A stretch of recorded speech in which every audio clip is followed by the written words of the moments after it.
নফল করতে হবে, সেটা শারীরিক হোক আর্থিক হোক, নফল করতে হবে।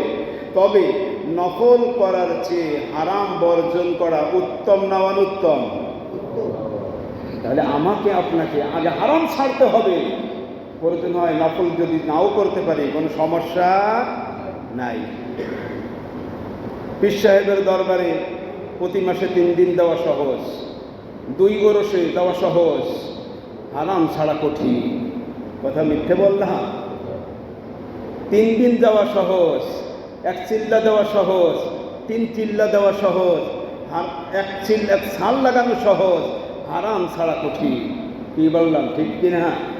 আল্লাহ, এই জন্য আল্লাহর রাসূল বলেন, তুমি আমার আবেদ বোঝার খাঁটি বড় আবেদ বান্দা হইতে চাও, ইত্তাকিল মাহারিমা তাকুন আবাদান নাস। সব হারাম ছাড়ো, ইবাদত ধরো, তুমি বড় আবেদ